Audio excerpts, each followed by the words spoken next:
ụmụnne m na ụmụnna m ele ụtọ nọrọ na nhwekwerechi ọnwa nọ nụ nwa mba nnọ awụchasịala n'ugbo eye ihe emebiwo asị na ihe obi na-eche a na-ede ya n'ihu enwenye ga-eme mistake ka m gbara m igbu oge ọnụ anụ m otu nwanne anyị nwaanyị akpọ m si m nwaanyị mba nnọ nza ya sị m ledele ihe ya na di ya nọ n'elu ya ugboele na ya na di ya ebi n'obi ọmawo na ha bi Lagos di ya nwekwara na ụmụnne nne di ya mụrụ ụmụ iteghete 9 na ụmụ nwoke 4 ụmụ nwaanyị 5 na ụmụ nwaanyị 5 ahụ nọ na-alụchakwala n'ụdị na ọnwa ụmụ nwaanyị 3 toro di ya etozie ndị ke ha n'oforo afọ mana di ya ewu dị ọkpara now osogo ada nne di ya lụrụ di mana ọ dabara ebe ọ lụrụ di ofu nwa nwaanyị ka ọ mụrụ ya apụta ya na-alụchi ga-alụgharịrị di nwa anụ ntọrọ ọ mụrụ na ọ ya na di ya kpora nwatakịrị from mgbe oge ga-emi na ọ ya na di ya zụgidere nwa nọ ya etopụta agba ọbịa high school ruo otu ụbọchị ọbịa visit ha from school ọ lọtara holiday anụ vacation ya lọta ya sị he na o duga ka ya gaa gbaa ụgwọ n'ebe ya na supply ahịa ebe ahụ kwụ na ụmụ okorobịa Igbo juru ebe ahụ na-eme biznes ụnụ manụ Lagos ka ya gaa gbaa ụgwọ ọ ya ka ya na nwa anụ so gị gba ụgwọ ozugbo ụmụ okorobịa na-ebe ekopụ ote ka ha naghị nọmba ma ndị sa ga-enye ya ego na ha enye ya nọmba nwa na ọha na ha chọrọ ịlụ nwa na nwa nwanne di ya mara mma nwa too much na ọ mafere amafe ụmụ okorobịa na-ama mpara ndị Igbo anyị na-ama mpara na ha ga-alụrịrị nwa ya jụwa isi ma n'ime ihe a niile hịọgadada day ma njakịrị ma egwuregwu ma ndị wetaga ego ma ndị nọ na enwere ke nwa okorobịa na-ekwughị ha okwughị ha ope ma ọ nọ quiet na-eme observe ya kpọrọ nwa anụ ntara ha gbachaa ụgwọ nara jụ ego ha ekweta maka nwa na release jụrụ ego ha ji ha kwụọ ya ụgwọ ha lụwa ya lorute gwa di ihe ha hụrụ ebe ha chi di ya silala na ya tụpụkwara ndị ọnọdụ later after some days ka ahụ na-ekwughị ha okwu di mega observe that day look very responsible abịakwute na di ya na ya bịara ịlụ this girl na abịaghị ime ya enyi na tupu ya abịakwanụ na Chineke na-ekpugherele na ya chọrọ ịlụ nwaanyị ga-eme itie pastọ ya ka o tinye n'ekpere pastọ enye ya ebe ya ga-eme ekpere na ụdịka ekpere ya ga-eme na ọnwụ na ya mechaa ekpere the girl ya ga-ahụ na nro na ọwụ onye ya ga-alụ na ya jọsoro mechaa ekpere ahụ this aunty ụkwanụ na-abịa supply ha ahịa kpọrọzie this girl bịa after ya mechara ekpere na anya ya anabatakwana nwa that means na Chineke na ọ zala ya ekpere ya na di elekọrịta onwe ha sị ka emegakwa ihe pastọ ọrụkwa ka o nwere obi Chineke after much conviction ya na di ekpere mgbe ha bịa kweta ruo mgbe a ga-abịa ime ihe isi this girl di ya gwawa this young man na nwa awụhụ nwa ya n'afọ ya direct na ihe na ọnwa nwanne ya nwaanyị mụrụ ya ma ọ pụta from the lụgharịzie di na ọ ya nwa zụrụ nwa na ihe nwa ji akpọ ya dadi akpọ nwunye ya mọmị na ọ dị redi na ya ga-emetụrụ nna amụrụ ya biological father ya ka enwe ike kee ya di na ya nwa mụrụ nwa na nna ya mụkwara na nwa ka ọjọọ so nọrọ kere nwa ya di na enweghị ya chọrọ iri ka ya mụrụ ụmụ nwaanyị na ihe di ya tradition na ọ ya ka ya kpọtụrụ nwanne ya nwaanyị gwa ha ma nwanne ya nwoke ndị ka etochiri gwa ha nwanne ya nwaanyị mụkwara na this girl jụọ gbagburu ishikọ n'ala na ya arụghị ndụ di ex-husband ete nwa n'ụdị n'ihi na ọwụ ya nwazụrụ ya before mara ha ekunukọ na ọha nwa ga-eke nwa n'ụdị n'ihi na ọha nwazụrụ ya ọwụghị nna mụrụ ya n'afọ di ya jụ na ya awụdị ọkpara ya ekwuola otu ya chọrọ ka ihe adịrị na onye ọbụla riri ike ya na nwa ya zụrụ ihe ịhụnanya ka eji zụ ya zụọ ya bikọs ya ga-eke ya di na ọwụ ya zụrụ ya na ọ wọbara ya ha ajụ ha nọrọ nga were fon nọmba nye ke nwata nwokorobịa chọrọ ịlụ this girl ya na ha ebido kwuezie di ya amazikwa ihe mege na otu esi emege ya o ruo otu ụbọchị nne di ya kpọọ ya na fon si ya were fon agakwuru di ya ka di ya nụrụ ihe ya chọrọ ịgwa ya were fon gakwuru di ya tige na spika nne di ebido gwawa ya na ya ga-ahụ ihe ọma na mberejin ya bata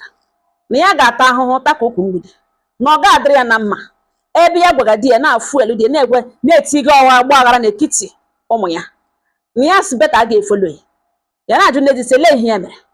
na ọsụ nwatakịrị nna ya na-ama otu echiri so this and that and this na ọ ya nwa tijiri ọgba aghara na ya ejie aghụghọ bata na mbereji ya otu aka nwa ya gogidere ya ekwukwe n'okwu ihe a niile daga na ntị die agbanyọ phone etige traditional marriage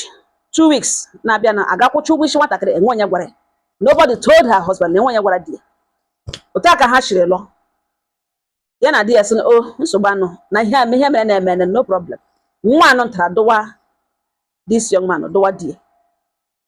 O ruo nwere mgbe emege mmemme n'obodo ha, this girl na-akpọrọ nwa ya nwoke ọ mụrụ that boy bịa, ahụ adịghị ya mma, bruises, mana nwa nwoke ọkpọ ahụ dị ya mma. Nọọ leta ka a bịara mata na even that young man lụrụ ya na-enwebekwala nwata nwaanyị mụrụ ya nwa gbalaga hapụrụ ya nwa. Otu a ka onye ọbụla ji na-asụ si na elu ụdịka ihe wụ ihe ka na mma niile this girl mara na ọ gaziri ebe ahụ ga n'ọkụ ka ọgwụ gị onye ọbụla na-eti onye ka ya nọzi younger brother ya ke na challenge ya that time gwagasị ewepụga ọnụ na ihe gbasara alụmdi di na this girl na ebe ọ sị na onye na-arụ ha ụgwọnụ mpa dị girl na ọ ya ga-eke na ewepụ ọnụ na ọwụ na ọ chọghị exercise power right ya as diọkpara na ewepụ ọnụ na ọwụ na nwoke a mụrụ n'ebe a na challenge di last born o no last born nke nwoke na challenge di na ọwụzi ka ahụzi kpọwaziri di ya na phone si ya dị sorry na ya biko gbaghara na ihe niile ya mere ya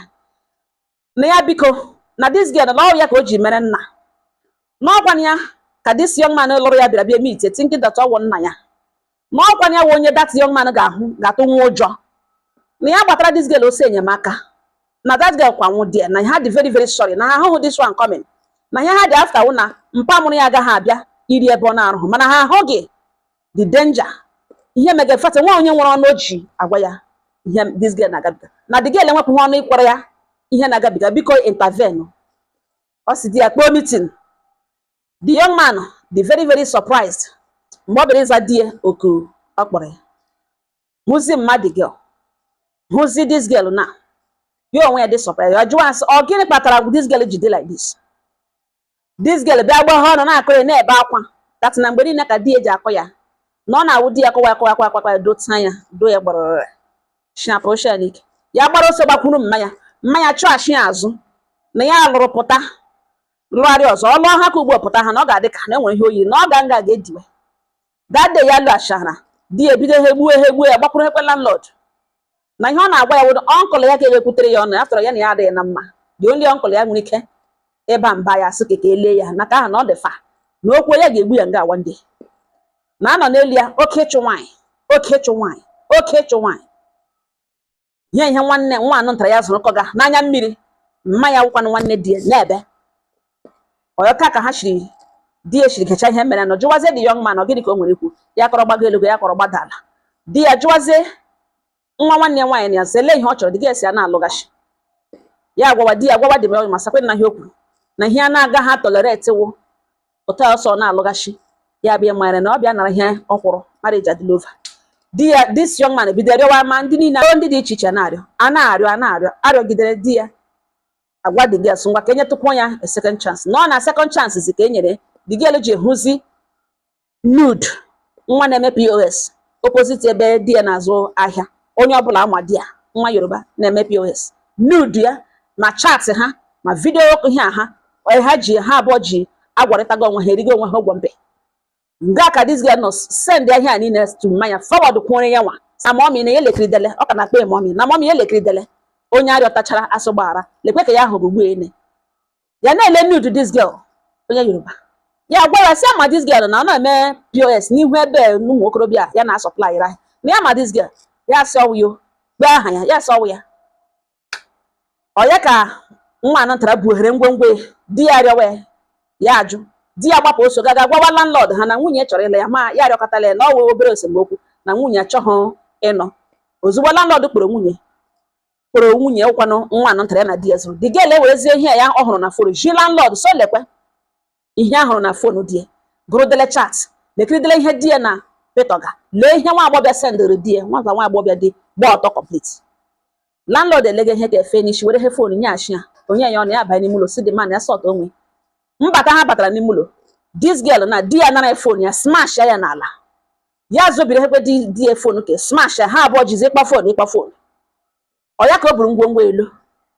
di ya na-akpọ ya gwa ya sị na ha bịa nara ihe akwụ nwatakịrị sọ na-alụghachi ya nara ya nwa ya nwoke ọ mụrụ nara ya nwa ya nwoke ọ mụrụ na ebe ọ na-alụghachi na okpe ya nwe dị man kpozi dị young man kpozi nwa na kpozi nwa ahụ na ihe ajụgazi na-awụ ihe okpogara m ugbu a na-awụ nwaanyị mba nnọọ na-ele otu ha ga-esi aga about it na ha chọrọ iji polisi mee ya arrest ka o nwee ike release nwa ahụ na nwatakịrị alọtara ya na mme ya nọ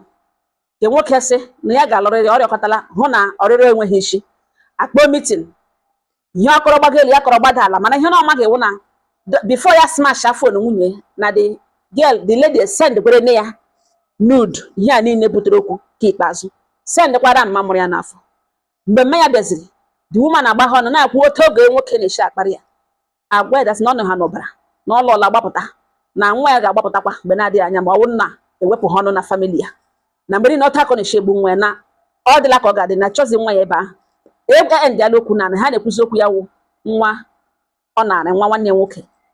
nwa dis lady ọ kpọrọ nwa ya nwoke na aka ya ga-eru nsị nne m ya sị ihe ị na-akọ nga ugbu a na tumio okwu ikpe kpere onwe ya unu ga-ewere godo polisi ga mee ya arrest ya bịa tinye aka n'akwụkwọ dat na o threaten gị unu lekwe ya etigodo aka n'akwụkwọ ka 1 2 nwoke dị ga-akpa oge nwoke ngwo that young man si ya na ọ chọrọ ka unu pụọ welfare na ihe filikwere na ihe ọ smashịrị fon ọ smashịrị evidence na ọ chọ ka ha ga try ya in court na ha ga-aga try ya in court digo gwa that na ọ gbagaghị olu too much na nwatakịrị a ga-eke ya eke na nwa ya ga-emeche school ya bịara mma ya holiday mana isi na ọ ga-restrict mma ya access to nwa ahụ na ọ ga-awa ọkụ mana ka eme ya n'udo na nwa agacha school mgbe ọbụla mma ya chọrọ ịhụ ya eme ka nwa ha available ọ sịkwana mba ka a try in court na ha ga court na ha ga-adowu full custody of that child nakwa monyawo ọ ihe dị ga-agwa ọ gwacha ya unu lee ihe ga-awu response ya I believe aga enwe need for mgbagharị gị lekwa n'anya unu ga-agawa straight ga-adọ the full custody dọọ ya ozugbo ka e mere agaghị aga pịa ya ọnụ fine mana ebe ọ bụla unu shibide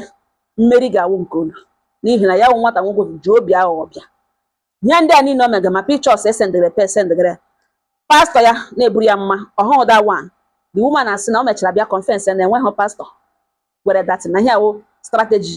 ya eji convince hello that girl ụmụnne m na ahụ n'ọtọ ụwa na-adị kwa mmadụ ka a na-arịa n'ọkọtụ mmadụ ka a na-arịa n'iyi mmadụ ka a na-arịa n'abalị gị sị chọtara love na ịfindere love dị afọ ndị a niile nwere ike iji ndụ ha zere ṅụ mgbo ndị ara eziri ṅụ nye ṅụ ndụ kwajie ṅụ chọrọ ọganihu ṅụ hụrụ ṅụ n'anya but they should go to hell because gịnị na ị chọtara a stranger ị fall in love with a stranger ọ bụ isi brain ka eji fall in love ị gaghị fall in love raise hatred the other side ọ dị very very wrong ga-ewuru nwa agbọghọ lagadi